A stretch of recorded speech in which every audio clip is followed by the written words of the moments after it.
We all said goodbye to Comiskey Park in September of 1990. So many amazing memories and stories that absolutely must continue to live on. Well, there is a new documentary capturing the essence of that last year of the baseball palace of the world and that exciting 1990 White Sox team that went down fighting. Matt Flesch, the producer and director of the three-part documentary Last Comiskey, will join me in just a moment. You are Locked On White Sox, your daily Chicago White Sox podcast. Part of the Locked On Podcast Network, your team every day.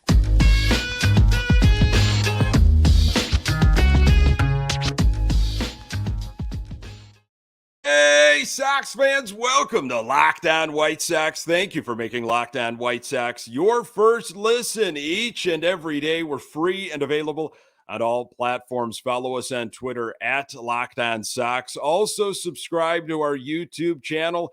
Just search Locked On White Sox. Hey, I'm your host, Nick Morawski, a lifelong diehard Chicago White Sox fan, recording this podcast just blocks from the ballpark in beautiful Bridgeport.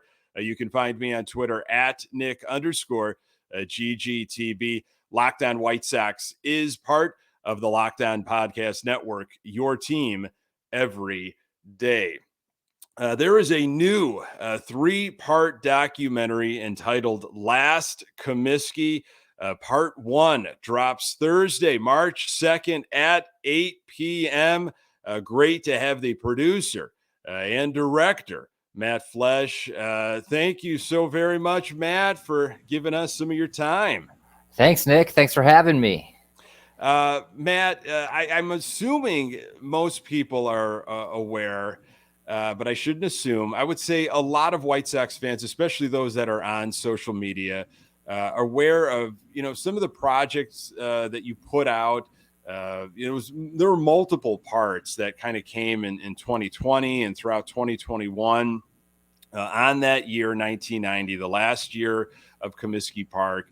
And you're taking all of that information and all of the new data and all of the new footage and everything else, and you've compiled it into this new crisp, concise, packaged three-part doc. So was a second installment, a result of maybe fan reaction, people reaching out and saying, oh my goodness, can you please do more? I've got tons of footage, or I got tons of photos.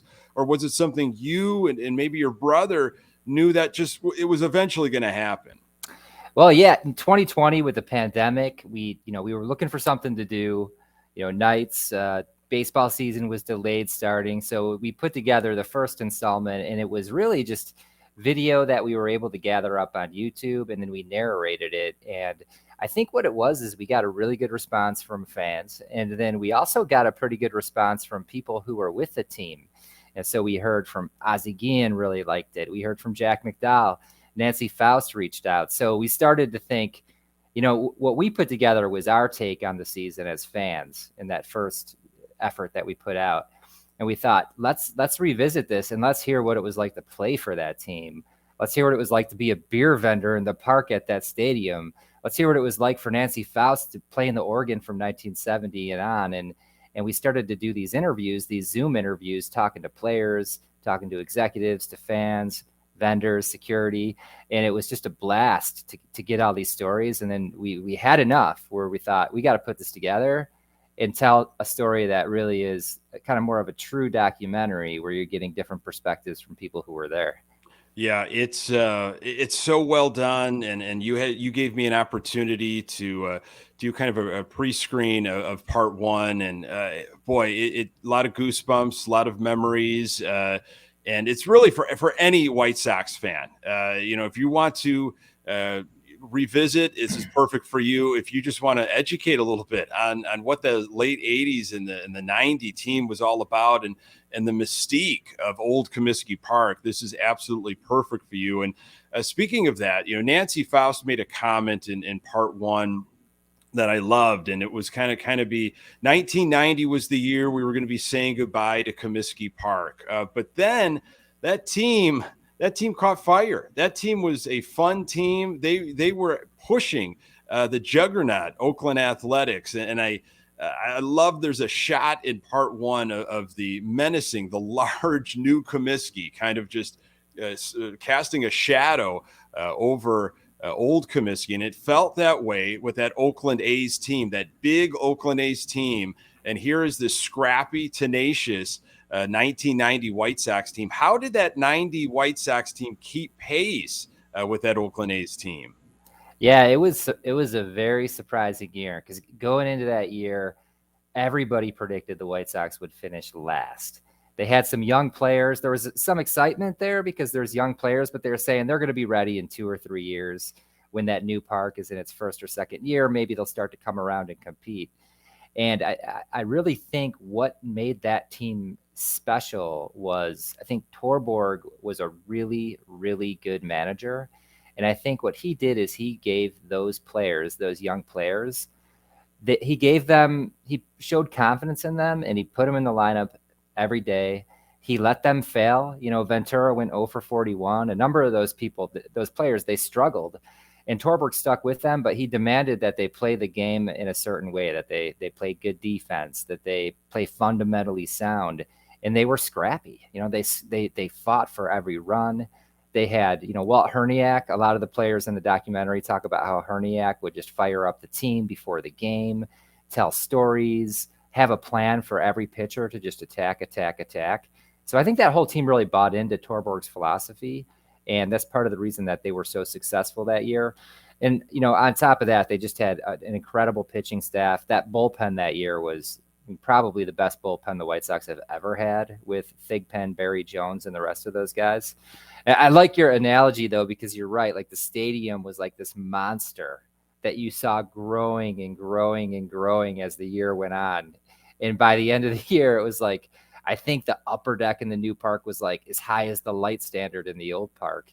And then you got the A's too. This team that's like growing and growing with, steroids at the time. We didn't know it then, but I mean, they're so much bigger than the Sox. So you love that underdog story, and just kind of the villain of the A's with that new stadium going up in the background. It was just a really interesting year as a fan.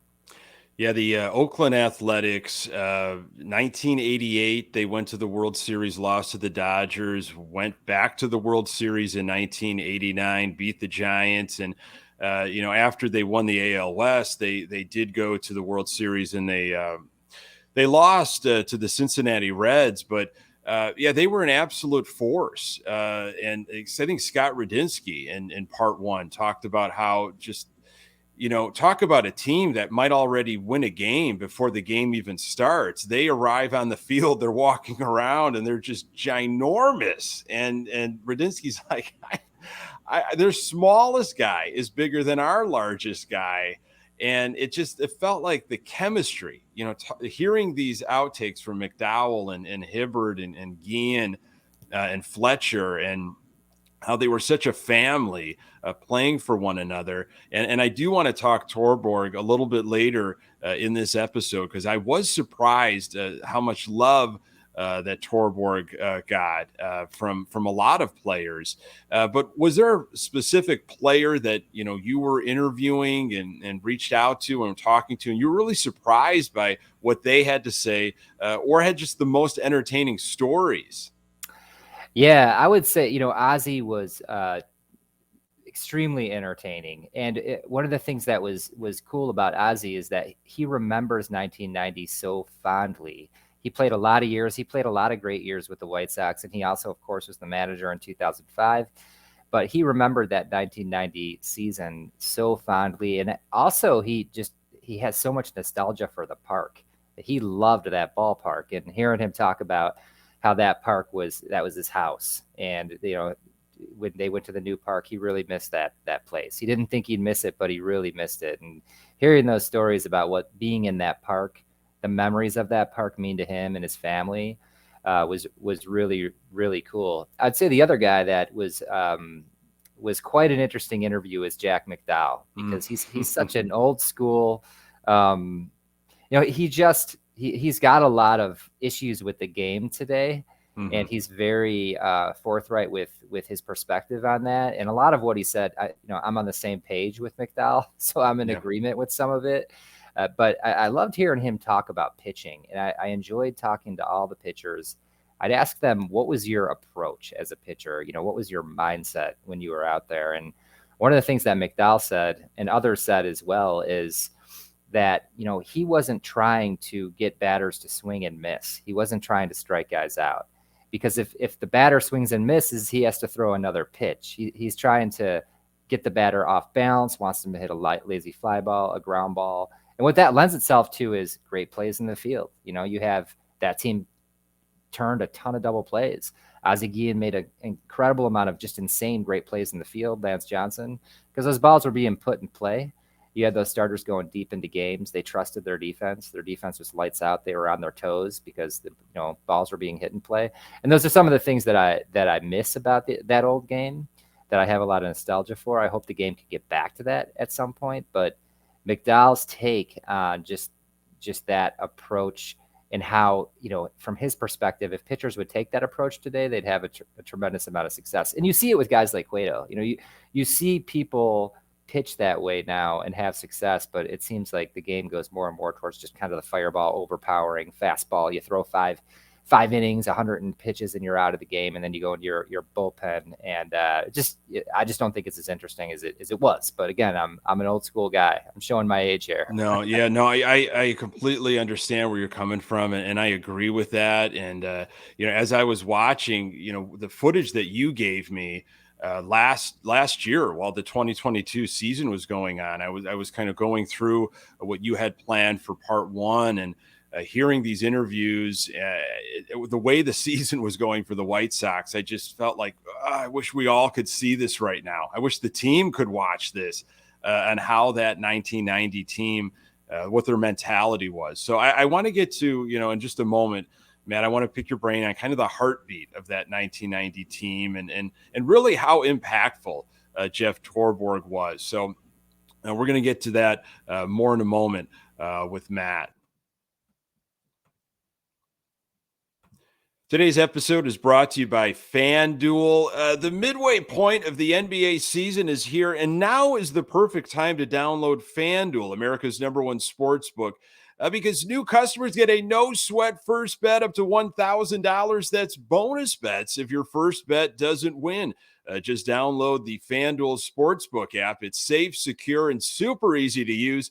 Then you could bet on anything from the money line to point scores and threes drained. Plus, FanDuel even lets you combine your bets for a chance at a bigger payout with a same-game parlay. So don't miss the chance to get your no-sweat first bet up to $1,000 in bonus bets when you go to FanDuel.com/lockedon. That's FanDuel.com/lockedon to learn more. Make every moment more with FanDuel, an official sports betting partner of the NBA.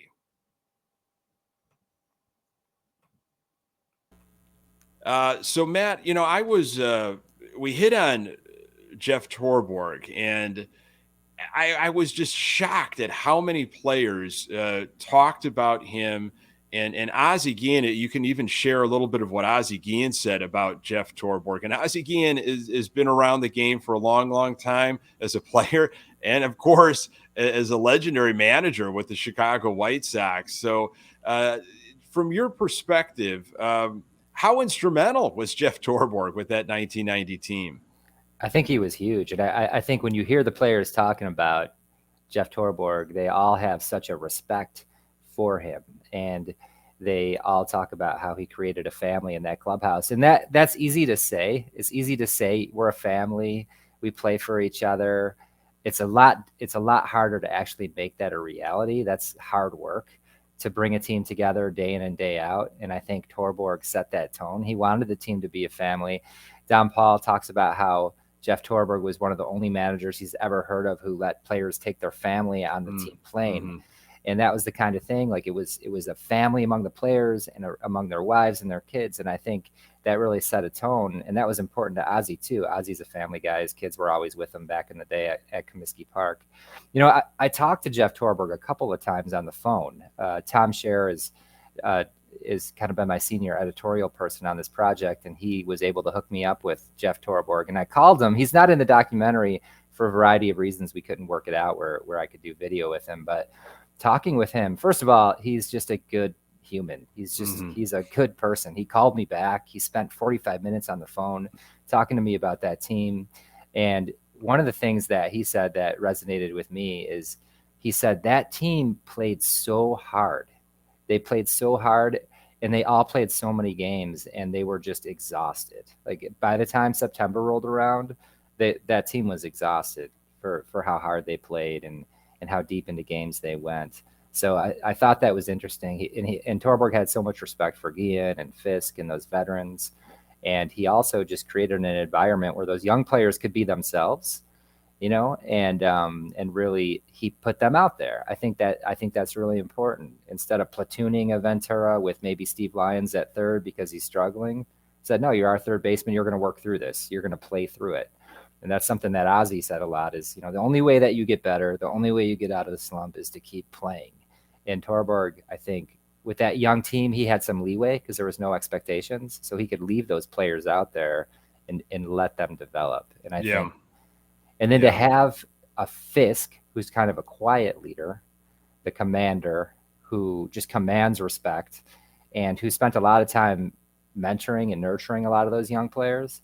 And then you have somebody like Ozzie, who is just nonstop talking, always on everybody, in the ear of Ventura at third, yelling at Frank Thomas, just kind of on everybody. And Lance Johnson talked about how Ozzie Guillen, the cool thing about him is he ripped on everybody, including himself. He was just nonstop, just ripping on the team or complimenting them depending on what the situation called for. So when you have somebody who cares that much as a manager and you have somebody who cares that much as your shortstop and your captain and your catcher, that sets you up for success. And I think that's part of the reason things really started to come together for that team. Yeah, I would say, when you think about heartbeats of that 1990 team, Ozzie Guillen, I just feel like would have to be mentioned in that realm. And if you are a fan that has never, you just know Ozzie Guillen is the manager of the Chicago White Sox and someone that does pre and post on NBC Sports Chicago, and you don't remember or you weren't around for his playing days, you are going to really love this documentary. I mean, he was just a magician at shortstop, and it was great to hear, the teammates talk about him and his passion and his love for the city, for the neighborhood, for the stadium, for the fans, everything that came along with it. Just trying to think about this 2023 team, and it's early still in spring training, but there's a lot of high hopes, a lot of potential for this White Sox team, a lot of frustration among fans, wishing that the offseason was a little better, and I completely understand it. After going through what you went through over the last couple of years and compiling everything and talking to so many wonderful people from the 1990 team, what can this 2023 White Sox team borrow from that 1990 team, what they did so well? Yeah, I think the thing that, and a lot of things just, they seem kind of cliche. You hear them at the beginning of every year. At the beginning of every year, you hear certain players are going to be leaders this year. It's their year to step up. Like you're hearing about, I think, Moncada right now, they're saying he's going to step up and be a leader. You're hearing things like players are going to get back to the fundamentals. And I think our new manager is somebody who is going to drill that. So I have high hopes.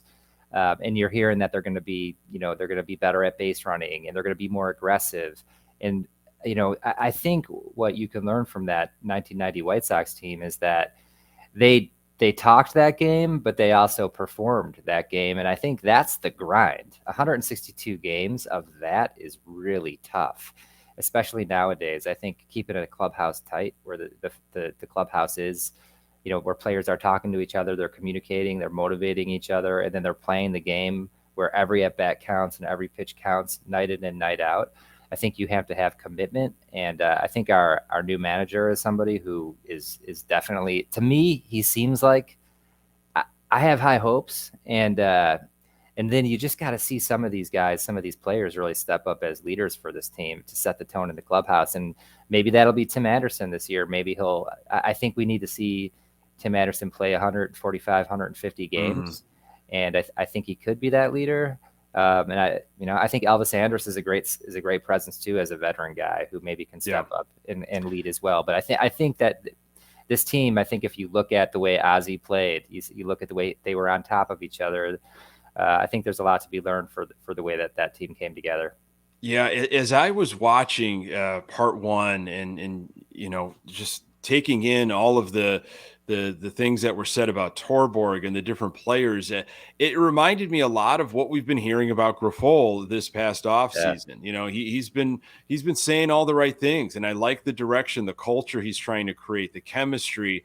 And exactly, you're right on with Elvis Andrus and these other veterans and guys like Luis Roberts stepping up and guys like Jimenez that need to absolutely stay on the field and see what we can get out of them for 140, 150 games. In just a second, I want to get just a sense of, other threads in this documentary. There's so many other fun little, avenues that as a Sox fan, you go down these different rabbit holes, not just the 1990 year, but all these other years while Comiskey Park was standing. So going to get to that in just a bit with Matt Flesch.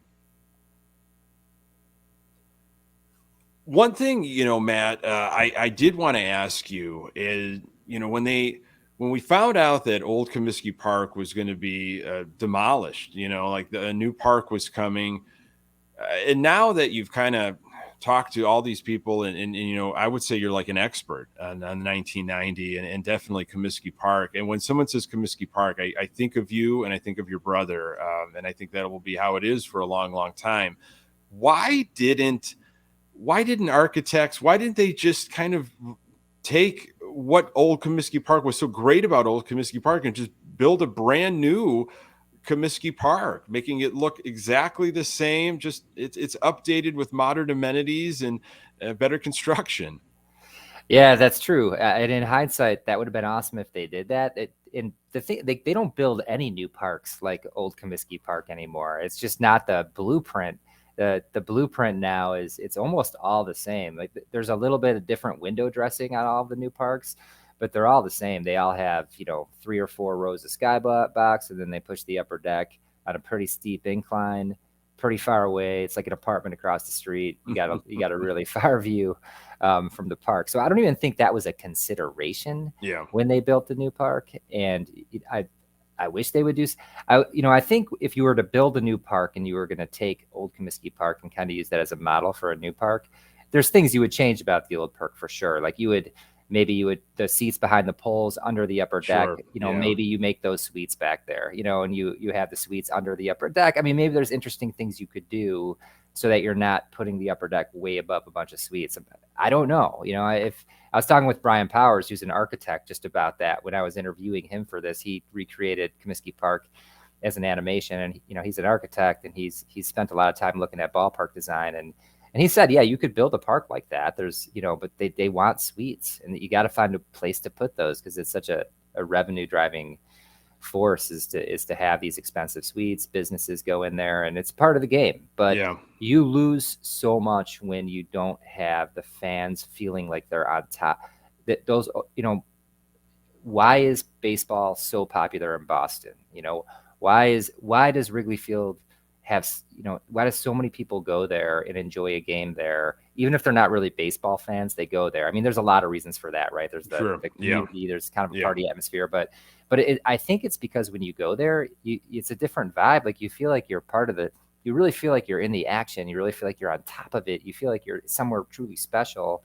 And these newer parks are a little bit more, stale. But I'll say, like, when New Comiskey Park was being built when I was 15 years old, I was excited about the new park. I remember just couldn't wait to go to the new ballpark and reading all about it, and just how the sight lines were going to be so great. And I remember getting up in that upper deck because that's where we always sat. And just at first being like, wow, I mean, this is crazy. Like, it's so steep. I can't even believe it. And then. Yeah, I just remember being kind of depressed, like, God, like look at what we had, and it's being bulldozed right before our eyes as we go to these new games at the new park. So yeah, I mean, you wish they could have replicated it. And my hope is that when they build new parks moving forward, they start to look at those old ballpark designs and they make a truly retro park. Because I think they talk about retro parks now, and I don't think they're truly really retro. I think they do some things, but the other piece of Old Comiskey is the arches.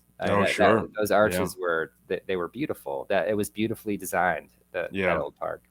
And I want to hear about what we're going to learn, in part 1, part 2, part 3. But first, maybe just set us up with some of the other interesting storylines and threads. We mentioned Nancy Faust and just the energy that she brought, and there were other characters and personalities, and there were different eras.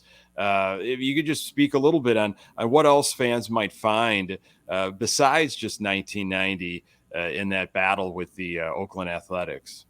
Yeah, it's a lot about the ballpark and the experience of being in the ballpark, and the experience not just for the fans, although there is a lot of that, but also the experience for the players in the clubhouse. And there's a segment where you really kind of go into the clubhouse of Old Comiskey Park, and you kind of see how cramped it was. And they had 2 toilets in the clubhouse. There's a lot on this Chicken Willie, who was the clubhouse manager, who would cook in the clubhouse, making fried chicken and all this kind of soul comfort food. And players between innings would go in there and get a hot dog or bacon or whatever it was. That is unheard of these days, where probably every player has a personal dietitian. But to me, it's really interesting what it was like playing there and playing in such a cramped quarters. There was a spiral staircase. You had to actually walk through the stands to get to the batting cage, which is on the second level.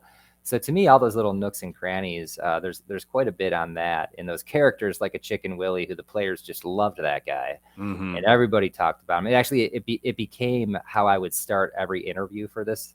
Is every player, the first question I'd ask them is about Chicken Willie, which I thought it was kind of a good way to just start things off, that, because everybody lit up talking about him. Yeah.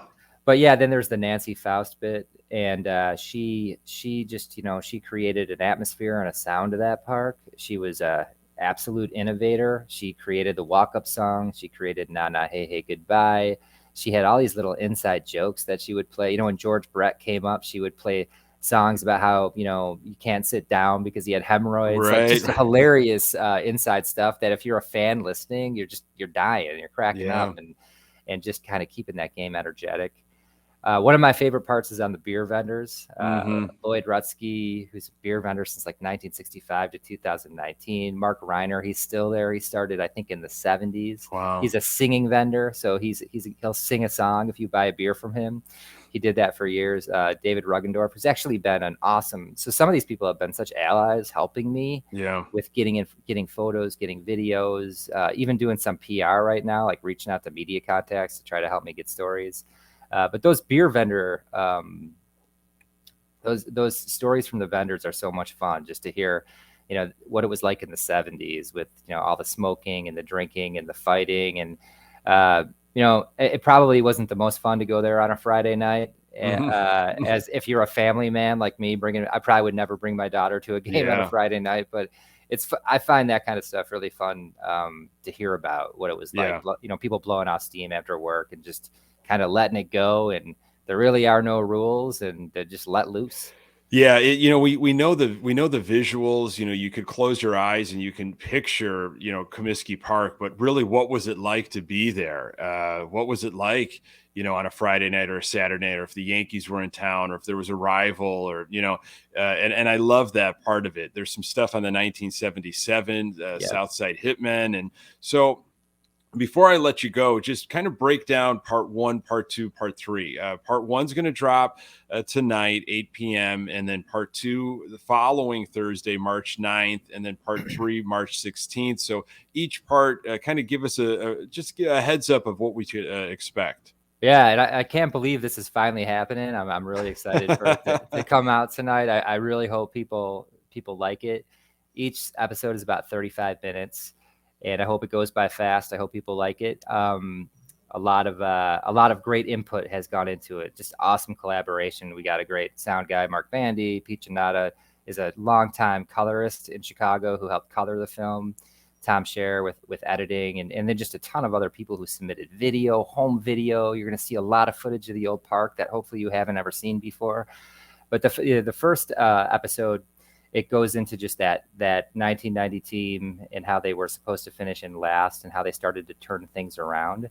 and then what it was like with people going to the park because it was the last year, but also going to the park to cheer for this underdog team that nobody thought was going to be any good, and just the electricity when the A's came to town, just how that ballpark just filled up, and it was insane and incredibly loud and just boisterous, and just an incredible time to be going to watch the White Sox play. So that's part one. It goes back in time a little bit to when Nancy Faust started, and takes you through the 77 Hitmen, takes you through Dick Allen, 1972, Kenny McReynolds, recalling, Kenny McReynolds grew up in the projects right by old Comiskey Park. Mm-hmm. Yeah.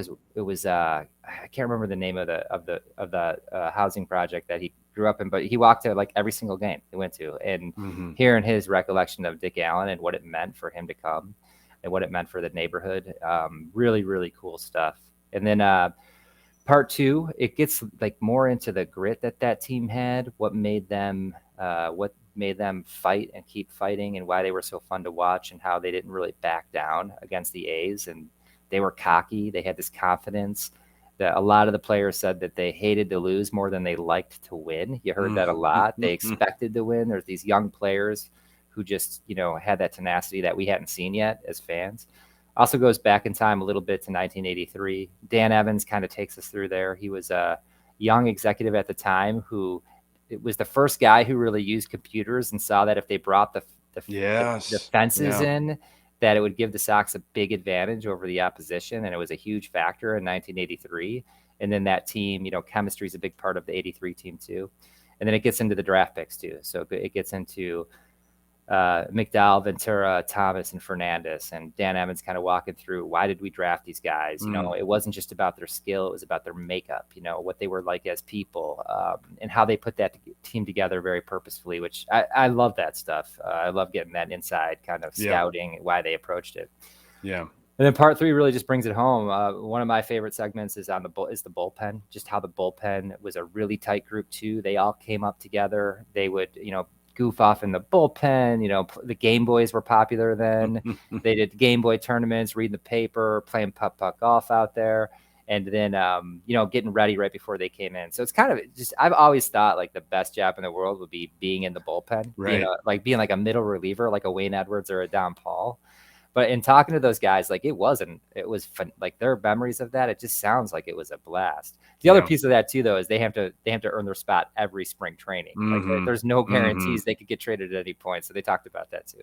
Yeah. And then it takes you home with a lot about the old park, a lot of old footage, a lot of reflections on what that park meant, just not because of the baseball played there, but just families growing up, fathers, sons, that park was like a second home for a lot of people, that there's so many memories attached to it. You move houses, you move schools, but you keep going to the same ballpark, and just what that meant to people. And the new park's like that now too, but the old park, just because it was so tight, it was so close, we were just so on top of each other, and it was such a festive kind of carnival. I think it was particularly special. And then it takes you out with the very last game, and I like to say that the documentary is a joyful documentary of just about baseball. I'm a baseball fan first, a Sox fan second. I just love baseball, and it's just kind of about how the game kind of brings people together, and how the White Sox, like this, being a fan of the White Sox is a special thing. Absolutely. I mean, that is, you said it. It is a special thing, and I mean, young and old, no matter how into the Sox you are. This is a must watch. So please let us know where you can find it, where we can find you on social media, all that good stuff. Yeah, for sure. So the documentary, the first episode, again, airs tonight, 8 p.m. on YouTube. The YouTube handle is @LastComiskey1990. And, most people probably know this, but you don't have to watch it on your phone or on your computer. Like most smart TVs or Apple TV or whatever, you could watch it on your television. And like I said, we have a great sound guy who mixed this whole thing in stereo. So the sound is really good. The music is by Nancy Faust. I think that the sound hopefully kind of brings back a lot of memory. So hopefully people can listen to it with some good sound. So at YouTube, @LastComiskey1990, and then Twitter, we're @LastComiskey. And we'll put a lot of outtakes on there over the summer too, as we kind of clean up the project. We have a lot of stuff that didn't make the documentary, but so tonight you got 8 p.m. And then March 9th, 8 p.m., and then March 16th, also 8 p.m. We try to kind of fit it in between the Super Bowl and March Madness. When people just have less to watch. It's a perfect lead in then to, opening day is just a couple weeks away after that. And man, I can't thank you enough just on a personal level for everything that you, your brother, everybody that has worked on this, the amount of man hours I can't imagine, a labor of love. But I absolutely, and I'm not joking when I say like, it is like a love letter to White Sox fans, to that park, to the organization. So thank you so much for everything that you've done.